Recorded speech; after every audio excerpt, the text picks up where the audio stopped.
Hi, so today I'm joined with Kasra Dash, and today's video is about the question, is AI content dead? So Kasra, first and foremost, do you think that artificial intelligence content and using tools like ChatGPT or Koala or autoblogging.ai, is AI content dead? Definitely not, but you need to be careful on how you use it, because what I think one thing we should probably say, one thing that is dead is spamming the index. So what you don't want to be doing is using some of these AI tools, and I'm going to say this, and people are probably still going to do it anyway, do it at your own risk, but you don't want to be spamming the index. And what I mean by that is publishing 10,000 articles in a day and thinking that that's okay. There's always going to be Google spammers that will do that, obviously, but a realistic business or a real business would never do that. So you want to essentially align with what a real business would do.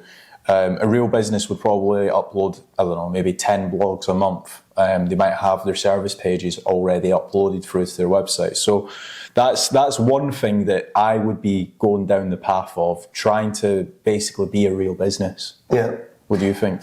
I think I'm gonna throw an example out there, right? Yeah. For many, many years, I've worked with some of the biggest brands in the world, right? And they've wrote content and they've used tools like Grammarly. Mm-hmm. And at times what they've done is they've got Grammarly to help them rewrite sentence structures to improve the grammar, right? And Grammarly has gone and rewrote certain sentences, right? And then other people have gone and used tools like Hemingway, right? To make certain that they get rid of what people call as being like fluff. Yeah. There's certain words that just don't need to be there, that naturally some writers just like using the same word over and over again, and they end up trying to explain something in 300 words of content that could have been written within 100 words. Yeah. And I think that's bad for the user.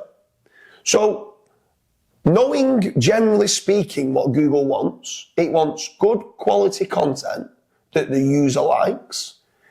If AI can write that better than some of my writers can write that, and the user likes it, Google will like it. Mm-hmm. Google look at behavioral signals more than anything else. So you want to be writing good quality content, and yes, there's other factors like topical authority and backlinks, which help within the algorithms. But one of the main things Google look at is engagement and behavioral signals. And if people are liking the content, then Google says, well, we like the content because our users like the content.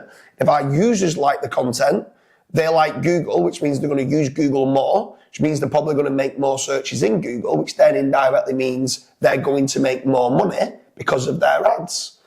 You're playing with Google's playing field. Do what Google want you to do, right? Yeah. Don't just think spamming the internet with gobbledygook that when someone writes the content, the users who land on the page are going to see that it just doesn't read very well and it's not what they want. You're going to have zero trust from that user. It's actually not going to convert. Yeah. But with the right prompts, AI tools, like I'm 100% biased because I'm an investor in autoblogging.ai, but autoblogging.ai has lots and lots and lots of prompts that is great for the user. Right, we want to give them the answer in the most concise manner that we can, and give them that answer that the users like, right? On top of it, I would say it's important to humanize the AI content, mainly because AI does hallucinate. So OpenAI, at times, if it doesn't know the answer, it doesn't say, sorry, we don't know the answer to this. It just makes up an incorrect fact. So it's important for people to know that AI hallucinates and has certain factual information that is incorrect. Yeah. If you go putting a lot of like factually incorrect stats online and Google's got a knowledge vault and you keep saying things that are outside of their knowledge vault that they know to be factual information, you will start to lose rankings. Mm-hmm. So yes, certain AI spammy content is dead. But when you do it right, AI content can be it can help you scale. It can be way better in quality and way better for the users. And in that scenario, it's working better than ever. Now, we use AI in a lot of different areas, not just for content, for lead segmentation, and for a lot of other things, for doing some images, for doing some videos and stuff like that. There's times it creates shocking images, but there's times it creates amazing images. Yeah. But then there's times that my graphic designers create amazing images, and there's times that they make shocking images. Mm-hmm. So it's about the right prompts that you're using. If you use the right prompts, using AI tools is unbelievable. And actually Google changed their whole documentation to say that it doesn't have to be written by humans anymore. So AI content using the right prompts is amazing. Mm-hmm. And I strongly recommend using it. I think a couple of things just to add to that is that even if the content was written by a human editor or like a human writer, let's say I wrote the content but it was gobbledygook and I was spamming the index, at that point it doesn't matter if it's AI or if it's Kasra written content. Yeah. Still, the website's still going to get spanked by Google because you're just spamming the index. So that's the first thing I wanted to mention. And then the second thing as well that I wanted to mention is that I think it comes down to the prompts that you're giving it. So for example, I recently done a search and I think it might have been to do with like a washing machine. And somebody on Reddit said that yes, it's a really good washing machine, but if you live in an apartment, just be careful because it might not be able to fit up the stairs. And I was reading that, I was like, that's really interesting. And I thought AI would never have been able to spit that out because it just doesn't, AI's never lived in an apartment in New York, let's say. Yeah. So there's certain bits like that where if you were to give it that information, AI would be able to do a really good job of writing a review for the LG 665 washing machine. But if you just tell it, write a review about that washing machine, it's just going to write a generic review that Google's already seen 10,000 times. Yeah. So. See, there's other things about it. So I'm going to throw another one out here, right? There's someone that I know, I'm not going to mention any names, that has been the author of 3 different books. This same person, all 3 books, has had the book written by a ghostwriter, and they've gone in and just added 1 or 2 bits to it, and they've added their name as being the author, right? And this same person is saying, I don't use AI. I'm like, you're the same person that has had the content written 99% via a ghostwriter 10 years ago, added your little stamp on it and put yourself as being the author. So if he starts to say, don't use AI and humanize it, he's pretty much been doing that anyway. He's the one that's basically, so what I'm trying to say on that is if he thinks it's fine for him to add himself as being an author, saying that he's written all this content because his ghostwriter's written it, but he's read it and says, yeah, I'm happy with that.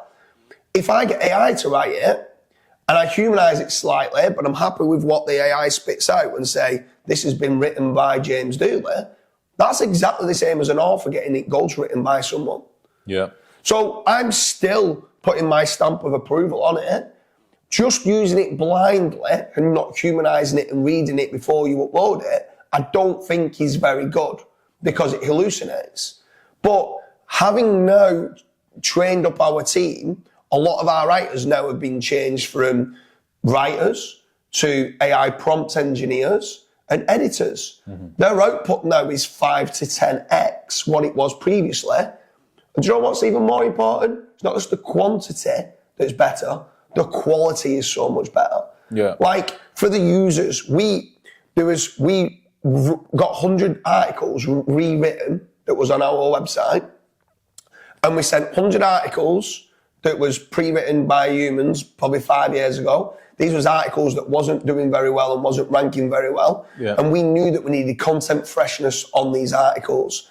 We got them same articles written. So we give this article and said, can you rewrite this? Give it the source context. We want this to be the output of what people want to know. We want you to write it in less amount of words. Because back then our writers used to think every article needs to be 3,000 words of content because longer form content ranks better in Google.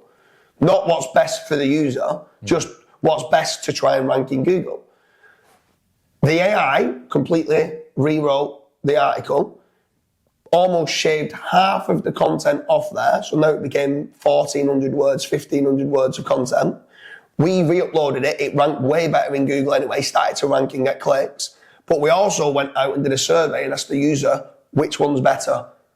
And every single one we went out to when we was doing, here's data set number 1 of articles, here's data set number 2 of articles, everyone said data set number 2 was more concise, it had removed fluff, and it was way easier for them to get the answers that they wanted to get. And that was AI written versus human writers, right? So using it in the right manner is unbelievable. It's just someone like saying link building's dead.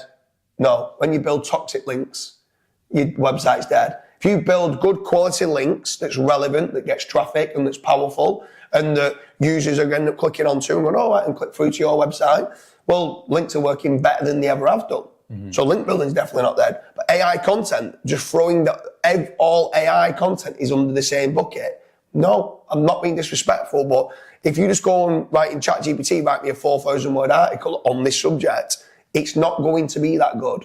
Yeah, if you're going using the right tools like autoblogging.ai, that then sets out a content brief. Prior to doing it, you know all the heading hierarchy. Are you happy with them questions? No, I don't want that question. Oh, I want to add this question in though. So you're humanising it before you even get it written with the outline. You give it the source context of what you want the outcome of the article to be and the information. You get that written and then you quickly read through. Yeah, I'm happy with that. Oh, I'm going to change that a little bit here. 10 minutes of editing. You've now gone and got a great article that would have took you 3 hours. So AI is working better than ever, not just for SEO, but for the users. And I think that's very important for people to understand. Do what's right for your customers. And that's what Google asks you to do anyway. I think one thing that we can both agree on is that we're both not very good writers. Definitely not. And there's times where you or myself would write an article to do with, let's say, link building. And we overcomplicate things. It might not be good for a business owner reading that article, but then you send it through to like one of the editors and they will essentially turn that article into like more of a human friendly article where it's not overcomplicated. We're not talking about all these crazy strategies. And 9 times out of 10, or actually 10 times out of 10, when they send it back to us, we're like, actually, yeah, it is a better article. Yes, it's not as complex and it's not going deep into the actual strategy, but it's just a lot easier guide to follow along. I'll give you 2 other examples of where we're using AI content, not just for new content, but for conversion rate optimization being one of them. Right? And then the other one for understanding who our customer is. Right? So with regards to conversion rate optimization, every time we had a call to action button, the content above, we should be trying to incentivize them in some way or try to get them to fill in, like click that call to action and either buy the product or inquire with us. So we got the paragraph above every call to action and we told the AI, what we want you to do is rewrite this content and underneath this sentence or paragraph, we're going to be putting a call to action in and we want them to try and click that button to fill in the form for us to be able to help them or to click that button and we told them what the desired outcome was and we wanted them to rewrite that paragraph. That sales copy that they did in that content was brilliant for conversion. Our conversion went up like 34%, right, on the page just by the buttons and the colour was the same, the button text was the same, everything was the same. Just the sentence and the paragraph above the call to action massively helped. Another part, you spoke about us being too complex, right, in the way that we write. Being too advanced at times, talking about things that a webmaster doesn't know about. If I'm in an advanced mastermind SEO group and I'm talking about backlinks, okay, I can then start talking a little bit about do follow, DR and all the rest of it. But a webmaster, some of these webmasters don't have a clue what you're talking about when you even mention Ahrefs, right? They don't know what that means. They don't even know. All that they need to understand is that this backlink seems to be a vault which comes back to your site and improves rankings on your website. So what we did on certain articles was make it more concise, but we asked the AI to rewrite the content in a more simplified version to someone that does not understand SEO. And they're completely rewritten it. And the words that they used was like, that's amazing. Like, we were saying things that they had no clue what was talking about. They wrote it in a simplified version for them to then understand it and grasp it and go, okay, I need that. So there's so many different elements to where artificial intelligence content, using the AI tools to rewrite certain elements, can help you. Not just, can you write me a 4,000 word article, please? One thing to add to that is, like, for example, because we've been in the industry for so long, we use certain terminology that newbie SEOs or novice SEOs might not use. So, like, for example, a website losing traffic, we call tanking a website, right? I think everybody calls it, oh, you've tanked that website. But then somebody that's a novice would say, I've lost rankings in Google, or I've lost positions in Google. And it's just like, oh, well, actually, that does make sense. Why would you call it tanking a website? Does tanking a website means it's going up, or does it mean it's going down? Obviously, we know what it means. See, there's another one, like you said, lost rankings in Google, right? We, a lot of the time, say lost rankings in the SERP. Which SERP, if you don't know, stands for Search Engine Results Page. But people don't understand what SERP means. Oh yeah, well, lost rankings in the SERP. What? Sorry, mate, what's the SERP? So when you get that simplified and written in a simplified manner, like you said, because the way I'm talking to people on a day-to-day basis thinks everyone knows that. Sometimes when the AI writes it, I go, that's so much better than the way I would have written it. So much better. So leveraging AI tools, not just for SEO, but to increase conversion rate optimization, but for also to make certain that your users are having a better experience. Try and actually start working towards what Google wants you to do. As much as arguing with them, you're playing in Google's playing field, and they want what's best for the user.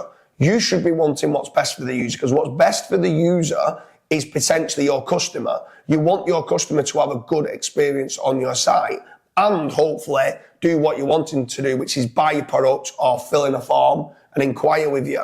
So do what they're asking you to do, improve those behavioral signals, write good quality content, which AI tools can do.